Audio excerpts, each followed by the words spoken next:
I've spent the last few weeks thinking about nothing other than 007 First Light. And honestly, the more I think about it, the more interesting it becomes. 007 First Light is a game so obsessed with being only one thing, a great Bond game, to the point where, perhaps even to the detriment of some people's expectations, every single design decision is made in service of James Bond. From the way he walks, to how he glides his hands through his hair as he runs, his combat style filled with a youthful rage and perfectly tuned charisma, resulting in one of the most enjoyable combat systems I've experienced in a third-person action game. Easy to pick up, deeply rewarding to master, combining gadgets, environmental destruction, punches, kicks, grabs, guns, and throwables into one fluid combat system that somehow never stops feeling unmistakably Bond. Even its story is built around the very qualities that define the character. In a world run by AI and data, what is the value of human intuition? A surprisingly compelling question that the game aims to answer with none other than James Bond. Its supporting cast is some of the strongest the series has ever seen, from this new suave, fatherly take on Q to the deceptively alluring yet untrusting eyes of Isola Vale. All mentors who, in their own way, will shape Bond into the legend he's destined to become. There is a luxury to this game that captures the very best of Bond, from the way every chapter unfolds with the confidence of a Fleming novel, to beautiful locations that capture the escapism Bond adventures have always promised. Everything is designed with one goal in mind, to make you feel like 007. Now, this game isn't perfect. In fact, I have a fair few problems with it, and we will absolutely get into those. But if you take away one thing from this critique, one idea I'll spend the next 40 plus minutes trying to prove, let it be this. You may have noticed that I've used the word Bond an almost ridiculous number of times in this intro, and that wasn't by accident, because the beating heart of every single decision the developers made for this game is that one 4-letter word. Some of those decisions don't always make the game better, but they do make it unmistakably, unabashedly Bond.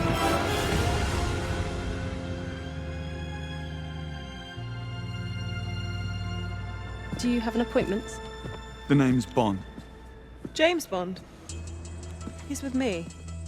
Going into First Light, I had a few genuine concerns. I knew the level design would be good, or at least I assumed as much based on what they'd done previously with Hitman. What worried me though, that was despite loving Hitman, its storytelling never quite had the cinematic confidence I felt a Bond game would need. But from the opening shot of this game, I knew this was an IO Interactive that understood the mission. I was captivated by how they frame shots, almost mimicking the style of some of the very best Bond films, but with a confidence that reflects the young Bond they're trying to portray. Music also truly takes center stage. Bond has always been a music-forward franchise, one that uses strings and melodies to sell the elegance, luxury, and scale on display. The Flight, the composers responsible for the incredible soundtrack in First Light, take this game from something that understands Bond to something that wholeheartedly embodies it. You can't help but feel like 007 as you enter a beautiful gala and the orchestra takes over, transporting you into a spy fantasy that I still can't believe I got to play.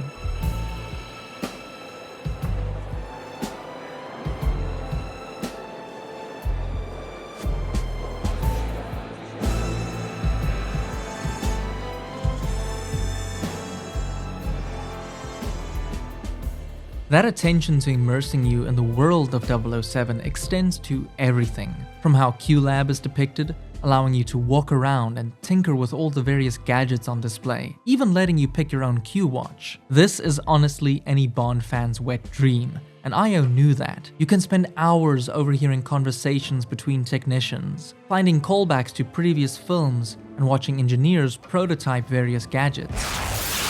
Target down. No two ways about it. Tremendous design. Barely any recoil. What's next? We need to talk downscaling. Q has a blueprint for a fountain pen version. Think big. Go small. You walk around the halls of MI6 and get to know the people working behind the scenes. From the people who manage the news, conjuring up stories to feature the media and disguise missions that go wrong. Heard of me, have you? I was the one handling the media after the Iceland incident. You did cause a few grey hairs around the place. To agents working on entirely different field operations. If you explore thoroughly enough, you'll meet my absolute favorite person in the entire building. Basil from accounting, constantly in a state of annoyance with Bond's recklessness on missions, costing the government millions. One XL Sight Guard LTP unit fully equipped. Scanners, cutters, light rigs, scramblers, comms. All vaporized by you. Right. Iceland. It's the effort in making the people that Bond interacts with feel alive that sells it as a genuine place. This is an origin story, and as such, it means IO Interactive get to decide who this version of Bond is, and what the world he inhabits is like. Earn the Number would become the tagline of First Light, and it couldn't be more appropriate. This isn't Bond as a fully formed 00, instead, a young, intelligent, albeit reckless version of James that still has a lot to learn. You'd think a game like this would be far more concerned with the action spectacle, which, don't get me wrong, it absolutely has and often nails. But I found First Light far more interested in the quieter character and world-building moments, because it really makes no difference which watch you choose, just as it makes no difference whether you spend the time outside of the main missions exploring Q-Lab and MI6. Later in the campaign, you're tasked with helping Bond tie his very first bow tie. It's a simple moment, and like everything else I just mentioned, it serves absolutely no gameplay purpose. But what these moments do is honor the legacy of Bond, whilst carving out a truly unique take on the character, allowing you as the player to experience these first moments right alongside him. I suspect it may also be the source of some people's biggest disappointments with the game, because it's not trying to be anything other than a Bond simulator. First Light designs its gameplay loop, level design, combat, and story around Bond's core traits: impulsiveness, charm, and an ability to think quickly under pressure. I think that's why I love this version of Bond so much. He has all the traits of 007 from the very beginning, but lacks the refinement. He's still unburdened by loss and betrayal, and as such, he isn't yet the cold killer or untrusting womanizer we might have come to expect. Despite all the charm in the world, this is still a Bond who needs mentors like Q and Greenway to guide him as he grows into the spy we all know and love. He'll have to lose a few people along the way, and trust the wrong people, to learn just how dark this world of espionage can really get. He's very much in the process of becoming the legend, and that's exactly where the start of this game finds him.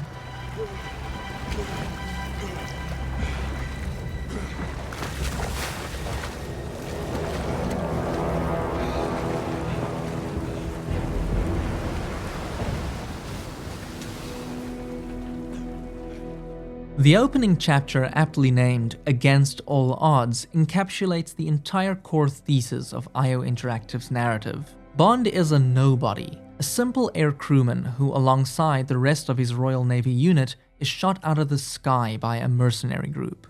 Bond, in the very first bit of characterization we as players experience, nearly dies, but defies the odds as we resuscitate him back to life through the button prompts on our controller, almost as if we, as the player, are intertwining with Bond in that moment, controlling him as he defies the odds of death, and now as he will proceed to defy the odds of the impossible scenario he finds himself in. Being the sole survivor, Bond has to navigate figuring out what's going on and avoid being detected by the swarms of mysterious mercenaries patrolling the island. The game uses this opening to teach you the very basics of stealth. Bond can crouch dash between cover, use grass to remain hidden, and create distractions to maneuver around unsuspecting guards. It's also here that Bond first comes into contact with MI6. Are you injured? Won't live. Good, because we need your help. What's your name, soldier? Bond. Oh, you're not SAS. Air crewman. In training. We'll have to make do. I need you to be our eyes and ears on site. Do you see a camp? Bond is untrained, unrefined, but naturally talented at remaining cool under pressure. He infiltrates the camp with relative ease, collects evidence, and even successfully bluffs his way out of being caught.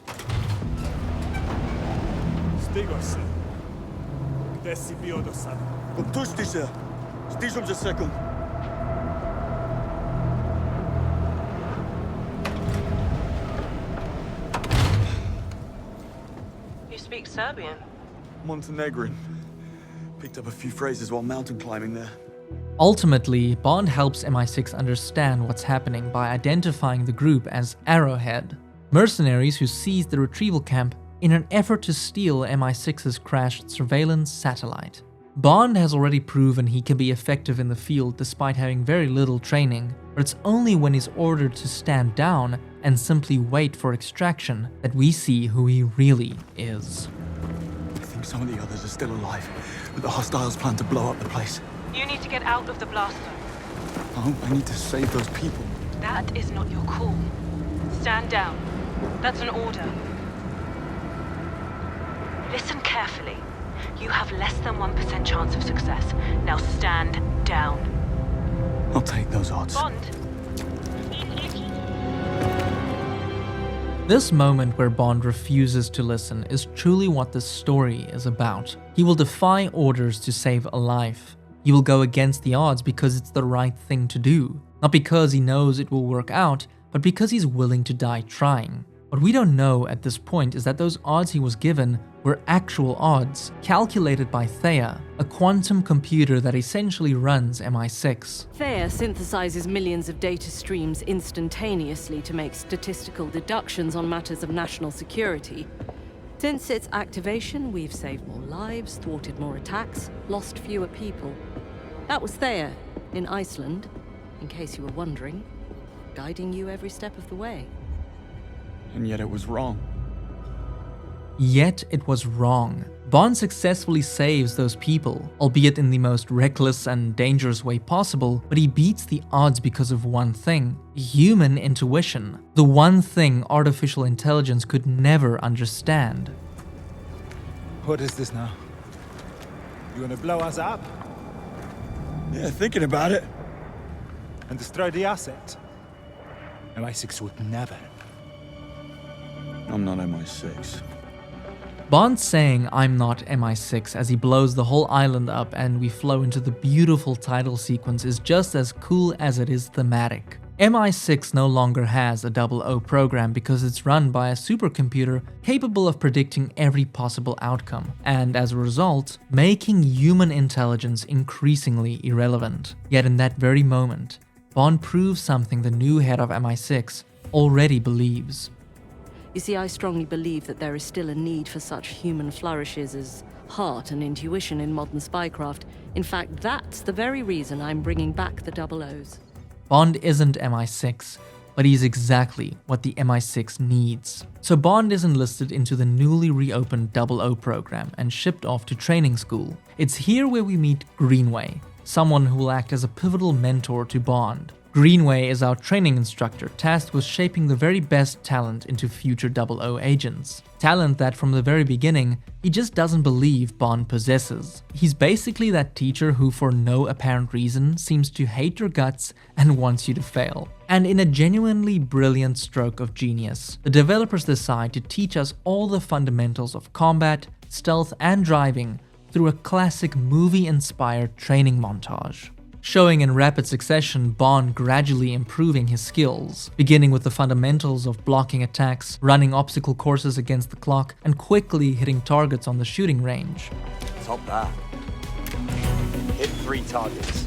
About time. Something like that.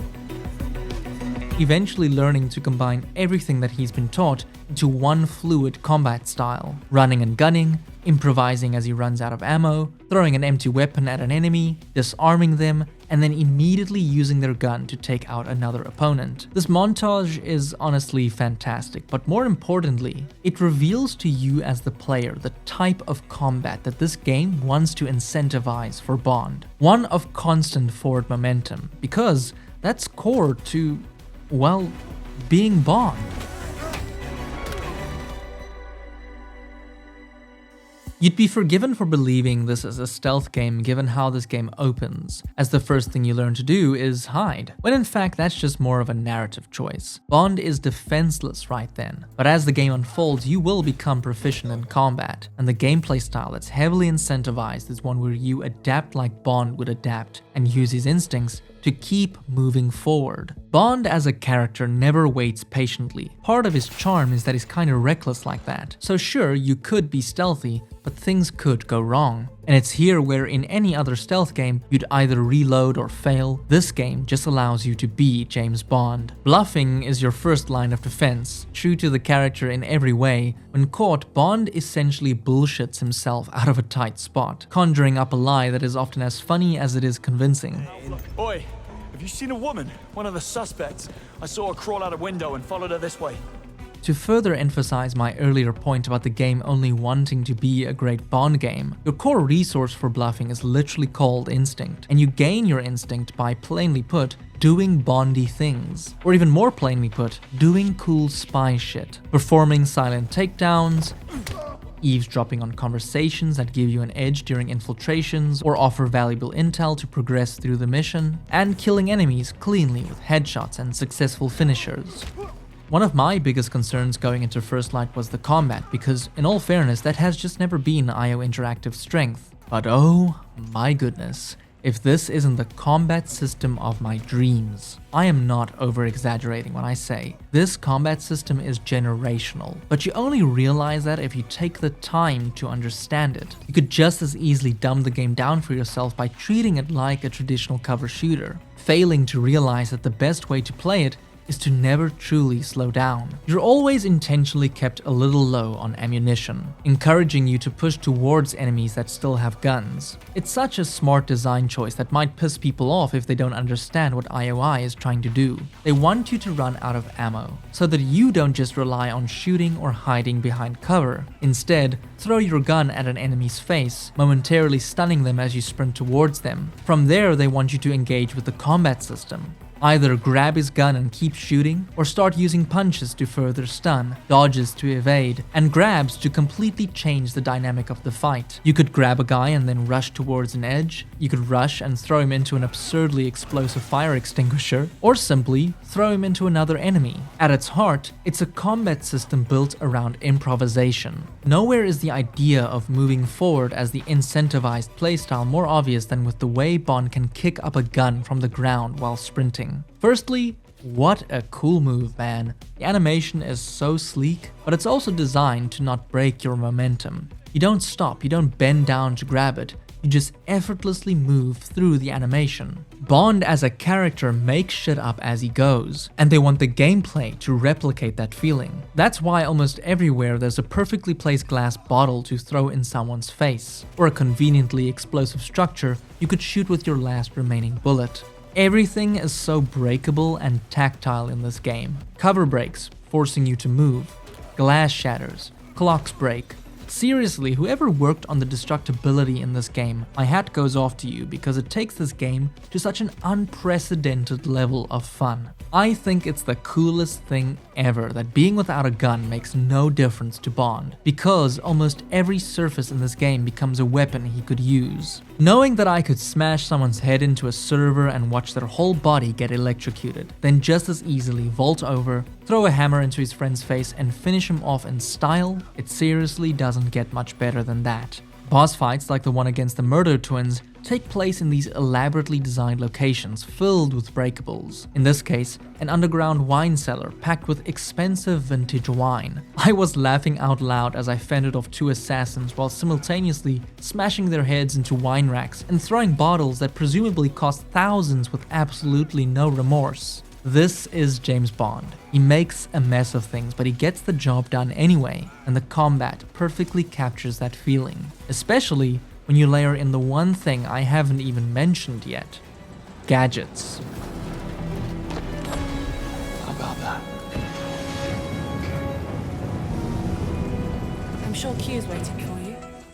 Gadgets are a core part of the legacy of James Bond in the films. The iconic scenes of Desmond Llewellyn's Q handing Bond his latest gadgets, specifically tailored for the mission at hand and never to be seen again in the next film, are so core to my personal connection with Bond that it genuinely bugged me how little we got of those classic Q scenes during the Craig era. I grew up on Pierce Brosnan's Bond. This guy had a remote-controlled BMW, and it was the coolest thing my adolescent brain had ever seen. To me, you just can't have Bond without Q in QLab giving Bond his latest gadgets. So it brings me the most surreal sense of joy to say that First Light's Q, portrayed by the wonderful Alistair Mackenzie, is not only my favorite rendition of the character, but also one of my favorite parts of the entire game. Here, instead of a Q who's constantly annoyed by Bond's childlike mishaps, we get a version of the character who serves more as a fatherly figure. Bond, being as young as he is, he's still a little rough around the edges, and Q almost immediately sees Bond's enthusiasm as something worth protecting.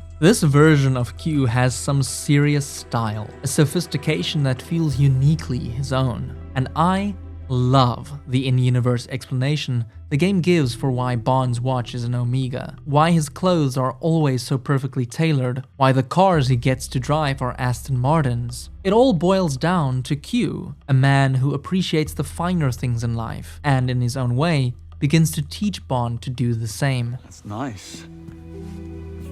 Yes. Note the exquisite stitching and attention to detail, cut, proportion and style in perfect harmony.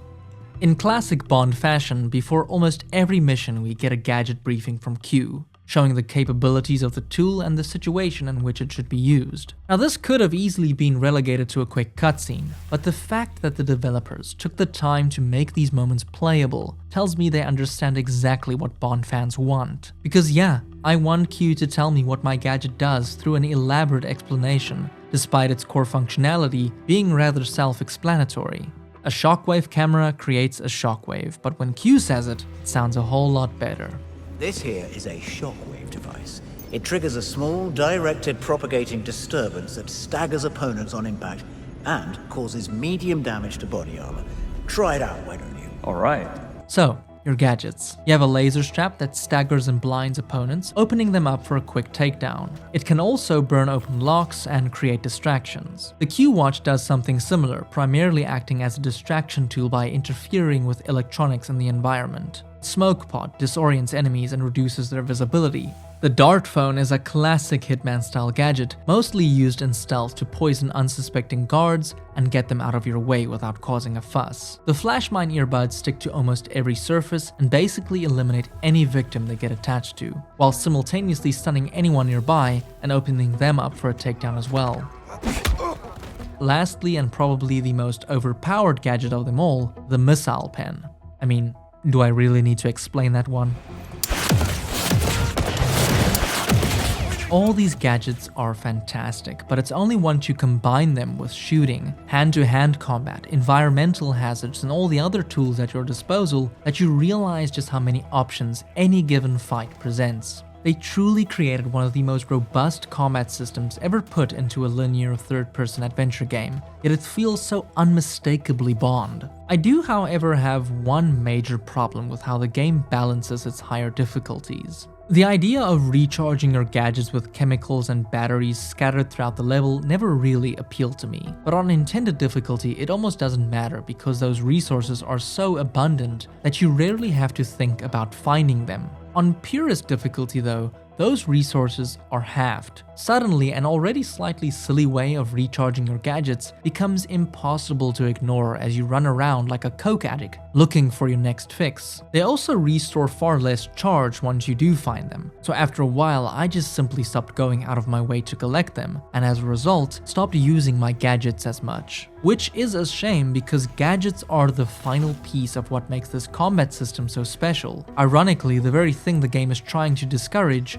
me treating it like a traditional cover shooter, is exactly what purest difficulty sometimes pushes me towards because I'm no longer encouraged to use every tool at my disposal. For me, good difficulty should demand more from the player, not by taking tools away, but by forcing me to use every one of them. I'd much rather fight more competent enemies than spend my time hunting for hand sanitizer.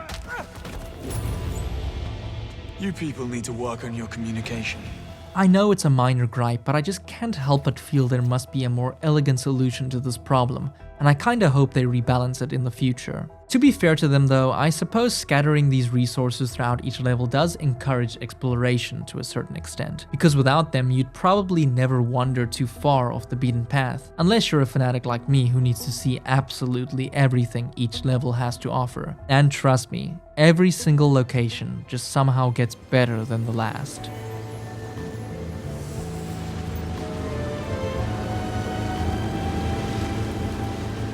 One thing you could always rely on a Bond film to do was to take you to places you could only ever dream of visiting in real life. In many ways, it's a travel fantasy, and First Light understands that perfectly. Stunning locales, breathtaking vistas, exotic cultures, beautiful women, shout out Theresa Lorca. To achieve that level of immersion though, its locations and level design intentionally limit player freedom in service of telling a more compelling and coherent narrative.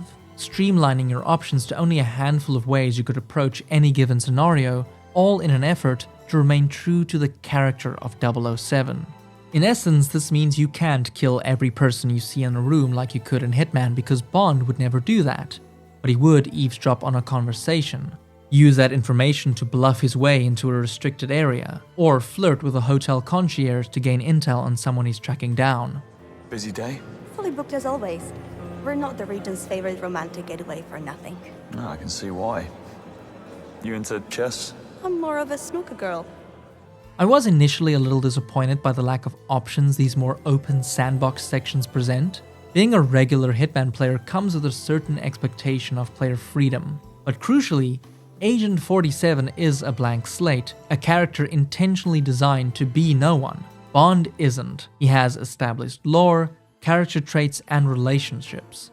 Allowing him to do anything, at any time, to anyone, would go against both the story they're trying so hard to tell, and more importantly, the character they're trying to accurately represent. It's why I love the license to kill feature so much. Bond wouldn't fire first. He understands the weight of taking a life, and it would never be his first option. Instead, it's only once your enemies show a clear intention of wanting to kill you that you're granted the license to kill. It's such an effective way of integrating who Bond is as a character directly into how you engage with its gameplay. For better and worse, the level design takes the exact same approach. They want to primarily capture the pure escapist fantasy that is being 007. And to be fair, they absolutely nailed it. These levels are truly beautiful. From the densely packed web gala that, in true Bond fashion, comes alive as a singer takes to the stage and her beautiful vocals fill the entire room. Why does the sun keep on shining? Why does the sea... To the lush blue waters of Vietnam, where Bond explores a beach resort built for the rich elite. Or the criminal underbelly of Aleph, overrun by merchants, smugglers, and thieves. Now at first, some of these levels might seem just as open as something you'd find in Hitman, but that is unfortunately just an illusion. Take the web gala. If your objective is to reach the CCTV room on the second floor, you'll only have a few options. You could pose as a journalist by stealing a camera, steal a keycard, or explore enough on the first floor to discover a hidden route that requires neither. Ultimately though, all three routes lead back to the same narrative beat, being stopped by the guards outside the security room and getting told to get lost. My point is that every option this game gives you eventually funnels you back into the main narrative. Take Aleph, it's one of the game's bigger levels with a massive market area filled with shady deals and hundreds of NPCs. You need to earn $100,000 to gain access to a black market auction, and the ways of earning that money are surprisingly varied. From fighting in a boxing ring, to orchestrating a deal involving stolen artwork, stealing a crypto wallet, winning at a gun range, and all these scenarios do react slightly differently to your approach. Win the boxing tournament and you'll later be cornered by people who lost money betting against you. Now they want it back. So you have a little disagreement. Ultimately though, once you have all the money, no matter how you went about obtaining it, you'll be funneled back into the main story by entering the auction. Nothing will ever change that. The choices on offer in each level don't change the story. They only change how you experience the story. In one of my favorite little examples of player choice, when infiltrating web industries, Bond needs to clear out a room so he can open a door for Greenway. Depending on how you approach it, Greenway will actually respond differently. Go in guns blazing, smashing heads through windows, and Greenway will say, "Love what you've done with the place. I believe it's what they call an extreme makeover." Go in silently, methodically taking out each enemy with precision, and Greenway will respond, "Like a thief in the night. My Bond will make a spy of you yet." Oh, stop. You're making me blush. So approaching certain gameplay sequences differently will often reward you with unique dialogue. Same goes for exploration. Spend enough time wandering around these multi-layered levels and you'll often stumble across little character moments. Like Bond listening to the singer at the gala, and we find out a little more about his father. Know this one? Favorite of my father's. A man of good taste. He had a huge record collection. Drove my mother crazy. And a vinyl lover, too. The only way to appreciate the music, apparently. Sounds like a wise man. But he was. Enjoy the show.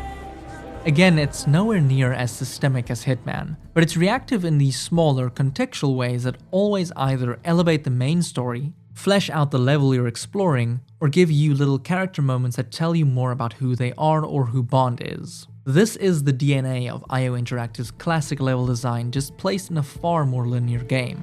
The biggest downside of this approach, however, is that because the game always wants you to feel like Bond, you can never truly fail at anything outside of combat. Get caught somewhere you're not supposed to be, and you'll simply be escorted back to an area you're allowed to be in. There really isn't a way to miss an opportunity, which in and of itself feels like a missed opportunity. Think back to Hitman and how many timed opportunities you could completely miss from the moment you stepped foot into the level. That sense of urgency is largely absent here in favor of a more seamless spy experience. If we're lucky enough to get a sequel, this is where I'd want IO to spend most of their time, because I genuinely think they nailed the combat. Now it's about making those open levels just a little bit more reactive to what I'm doing, a little bit more willing to let me fail if I don't play things right.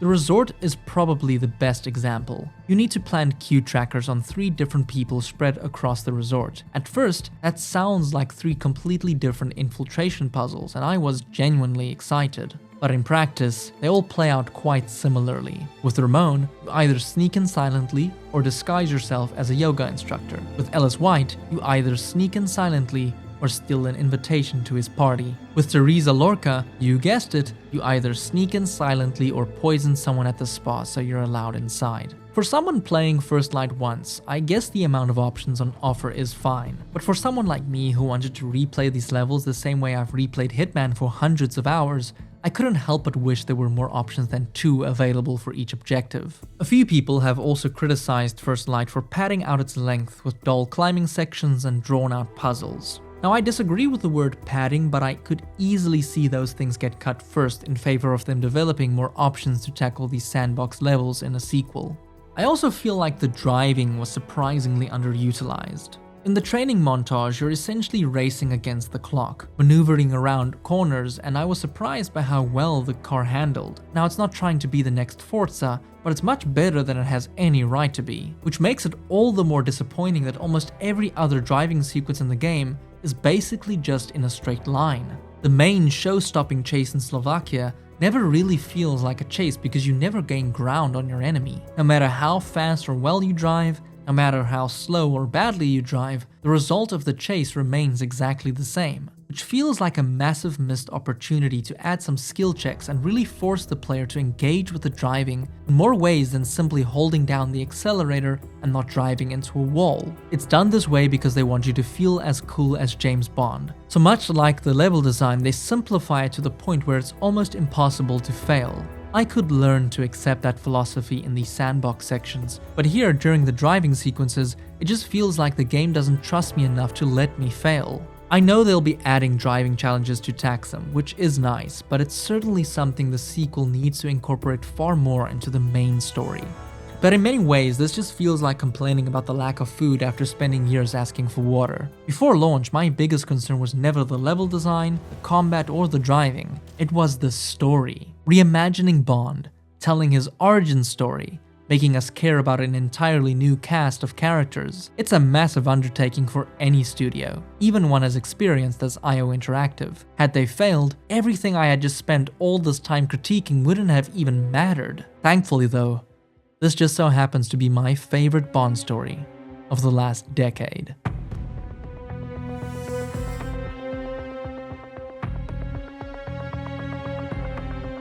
What I love most about First Light's story is that much like everything else in this game, from the level design to the combat, Bond is at the core of everything that happens narratively. The story is entirely told from Bond's perspective, That means there are no cutaways to conversations Bond isn't a part of. In any given situation, you have no more context than Bond does. It's a subtle decision, but once you realize it, you really begin to appreciate the effort that's gone into never spoon-feeding you the narrative. Instead, the story is shaped around James. It creates a constant sense of mystery and intrigue because every major plot revelation happens in real time, and as a result, you almost always watch Bond decide how to respond in real time, often acting on his impulse, trusting his gut. In the opening titles, Lana Del Rey's fantastic song First Light constantly refers to Bond's youth as his greatest asset, how he's like a moth to a flame, always running towards danger, following his impulses rather than following orders. That's exactly why he clashes with someone like Greenway,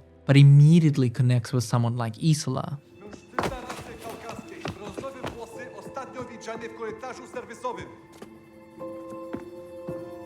Well, that was close.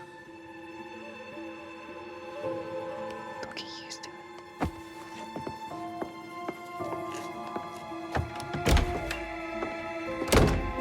James, whatever you think you're doing, stop. Firstly, how is it possible for two video game characters to have that much chemistry in less than 20 seconds?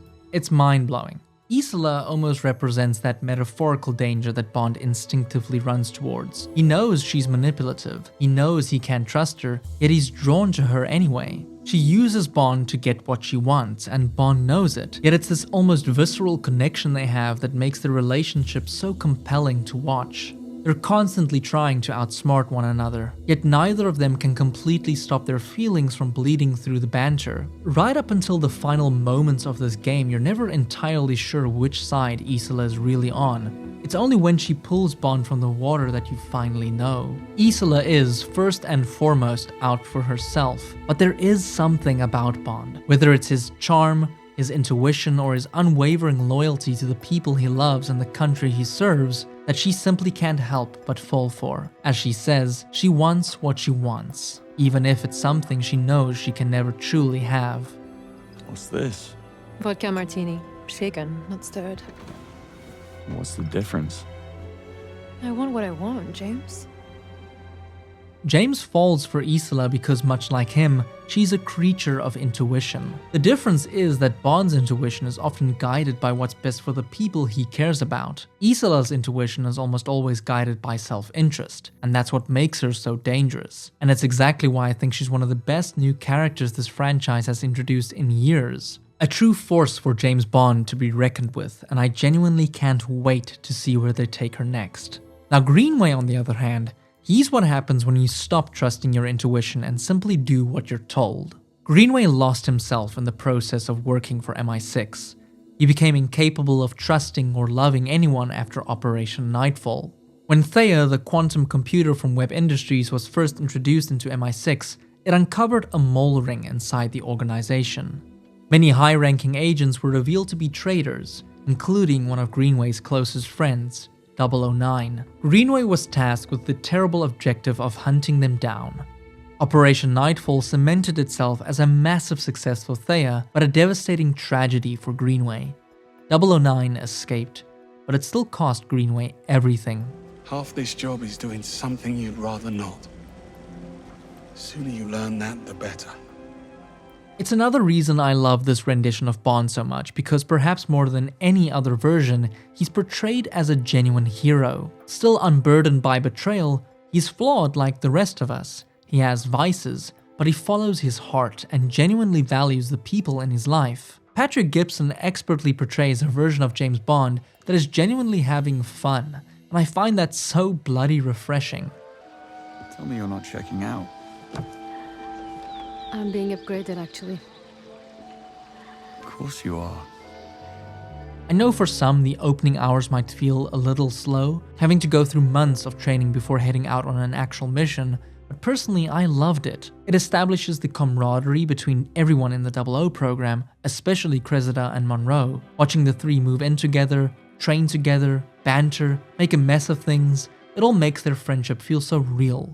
They're all still in the process of learning the harsh realities of espionage, so they approach it with a youthfulness and optimism that some, like Greenway, just see as reckless, while others like Q find it something worth protecting. Bond, after losing his parents and spending much of his life alone, has finally found his new family, which makes it all the more devastating when Monroe dies and Cressida is paralyzed on a mission gone wrong. Bond comes face to face with what a life like this will cost him, and perhaps for the first time, he begins to understand why Greenway became the man he is. First Light is ultimately a story about human nature. It's about how the choices we make define who we become. That's why these two characters work so well together. They're not just mentor and student, they're two possible versions of the same man. One who still believes people are worth trusting, and one who's forgotten how. Throughout the narrative, we're led to believe that 009 is the villain.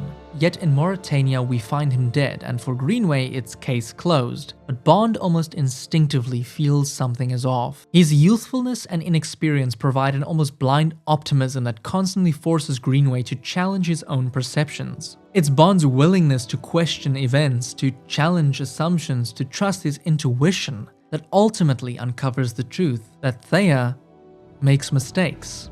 These are all MI6 Black Ops based on confirmed Thea data. Some of our biggest intelligence successes in the last decade, but if I'm reading this right, we were working off of false intel every single time. Thea makes mistakes. Thea makes mistakes. The beauty of this story is that it isn't really something as basic as AI bad as some people would lead you to believe. It's far more nuanced than that. Nicholas Webb, the creator of Thea, believes what he's doing is for the greater good. Almost to a fault, he believes the ends justify the means. He makes for a brilliant villain because he feels so real and so relevant. We live in a time now where the broad acceptance of AI is almost forced upon us. We're made to believe that if we don't use it, we'll somehow be left behind, when in reality, it's only because there are massive financial incentives for these massive corporations in convincing us it's the future. So we're sold a world where AI is smarter than human beings, where it can replace intuition. First Light uses Bond as the counterpoint to that argument. Bond's youth in this game represents far more than just his inexperience. Like a child who's still capable of imagination because they haven't yet lost their sense of wonder, Bond is still capable of following his intuition because he hasn't yet surrendered it to blind trust in artificial intelligence. It's the uncomfortable reality that this story forces both Greenway and us as the players to confront, that the more we rely on AI, the less we trust ourselves. And when Greenway finally learns the truth about Thea, it shatters his entire world. So it looks like every time Thea gets her wires crossed, he dispatches Damien to fix the narrative, to alter crime scenes, plant evidence, frame or eliminate witnesses, correcting the facts to fit the data. And this has been going on all the way back to London 2014. There was never a mole ring. 009 never betrayed anyone. Thea fabricated the evidence, and Damien fixed the narrative. Greenway's entire life had been built on a lie. But the most devastating part isn't that Thea was wrong, it's that had Greenway possessed the very intuition and optimism he so often criticized Bond for, he might have questioned whether any of it was true. Instead, he just chose to follow orders, not his heart. Greenway, you were right, Bond. I couldn't have known, but I didn't even try. I never even looked.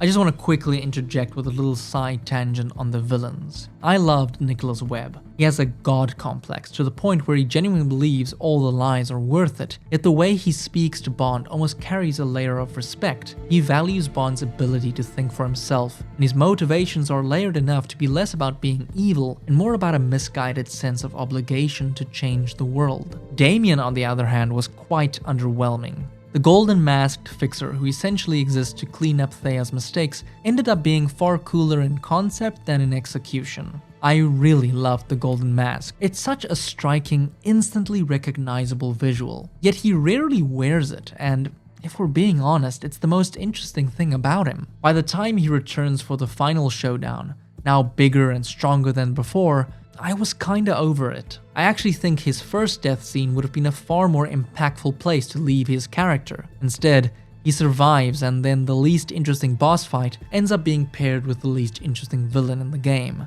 Now, this doesn't bother me quite as much for two reasons. The first is that everything leading up to Damien is fantastic. Seeing MI6, this place I had grown to care about over the course of the campaign, invaded by his goons, people I'd spoken to in the hallways now lying dead on the floor, it's genuinely riveting. And it makes defeating Damien less about Damien himself and more about avenging the people Bond cares about. Secondly, the emotional core of the story never really had anything to do with the villains. It had everything to do with Bond and Greenway. That's why Greenway's sacrifice later in the game isn't simply there to tug at the heartstrings. It's a beautiful way of bringing the entire narrative together. In this moment, Bond's inexperience is portrayed beautifully by Patrick Gibson. Even in Greenway's dying moments, Bond still needs his mentor to tell him what to do next. It's heartbreakingly raw.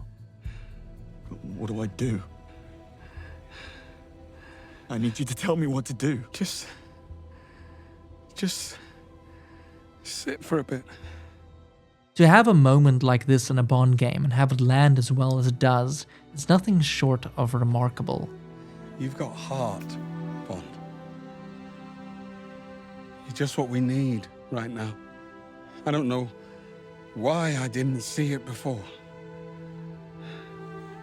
Because you're a miserable old bastard.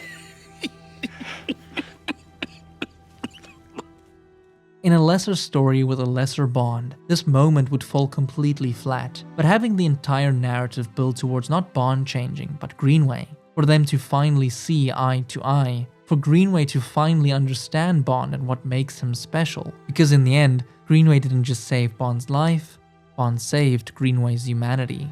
Will you do me a favor? Anything. Don't let it change you. Don't let it.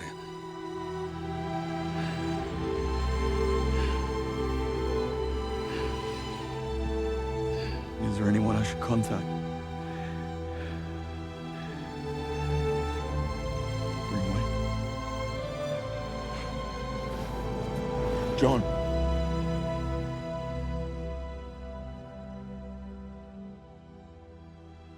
It's no secret that the Bond franchise has been a little dormant since No Time to Die ended Daniel Craig's run. Since then, Eon Productions was sold to Amazon. Hell, Bond games have pretty much become a thing of the history books. The franchise has been in a sad state for a long time, and it's why the day IO Interactive dropped that iconic Project 007 reveal trailer felt like such a pivotal moment for me personally. I love 007.